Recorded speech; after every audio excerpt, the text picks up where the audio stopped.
Henderson Field defense stood its ground against the enemy. Meanwhile, the Japanese fleet, counting 4 aircraft carriers against 2 U.S. carriers, was approaching Guadalcanal. Shortly before the USS Hornet was alerted of the approaching enemy forces, the airplanes of the 2nd Combat Air Patrol were launched to protect the U.S. fleet.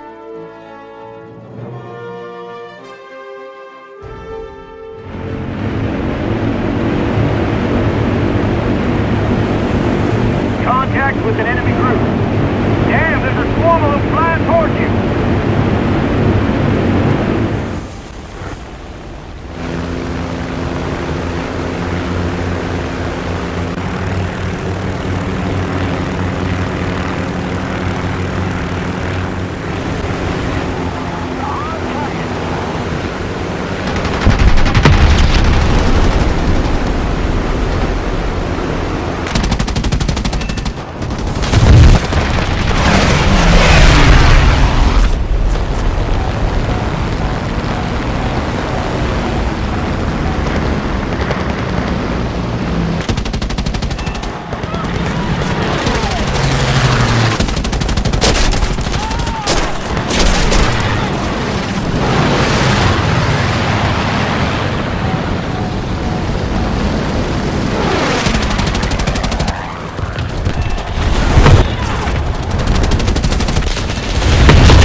Our airstrip is damaged. We can't land you guys. Fly over to TF-16.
searched the sky with apprehension.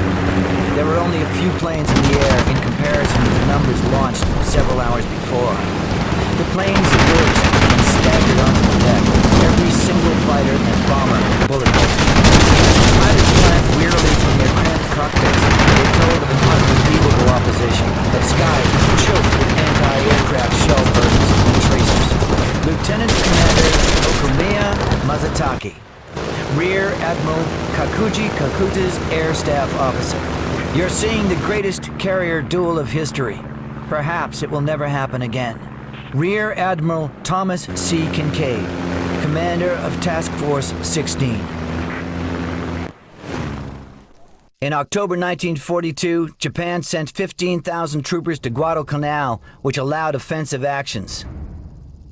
While Maruyama's troops were fighting desperately on land, trying to take Henderson Field, the fourth battle between Japanese and U.S. carrier forces began several hundred miles to the northeast of the island. Mistakenly believing that Henderson Field had been taken, the Japanese fleet was approaching the islands in 3 separate groups to provide support to the ground forces.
Hornet attacked by Orange carrier planes at 0911. Several bomb hits, 1 or more torpedo hits.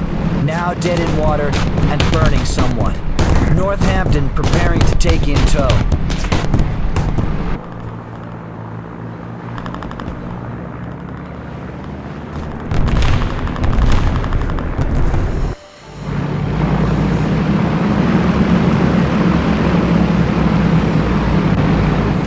Marines landed on Guadalcanal on August the 8th. Japanese positions and the airfield were continuously attacked from the air from that moment. Both sides continued to send reinforcements to the island for months. As the scale of the battle continued to grow, it became obvious that the battle for Guadalcanal would forever turn the tide of the war. The campaign involved nearly all branches of the armed forces. Aircraft carriers and other warships exchanged blows. Warplanes from both sides engaged in hour-long dogfights. Infantry fought desperate battles in the disease-ridden jungle. Even a few tanks managed to traverse the virtually impenetrable terrain and join the fray. The Americans fought tooth and nail and eventually gained the upper hand, losing nearly 7,000 men in the campaign. Japanese losses numbered nearly 31,000. Two more carrier battles that took place during the Guadalcanal Campaign further exacerbated the Japanese situation. More experienced Navy pilots were irreplaceably lost. A year after Pearl Harbor, less than half of the December 7th veterans were still alive. They were being replaced with novices straight out of flight school. In a single year, Japan experienced an incredible mix of triumph and failure. Carrier-based war, started by Japan, was lost no sooner than it had begun. Even before Pearl Harbor, the US government ordered 6 new Essex-class aircraft carriers. In contrast, the Japanese had only 1 new carrier in the works. They had nothing with which to replace their losses. However, by March 1st, 1943, Japan still occupied vast territories. The Japanese Army and Navy were working on new plans to reverse the course of the war in the Pacific. The war was not over yet.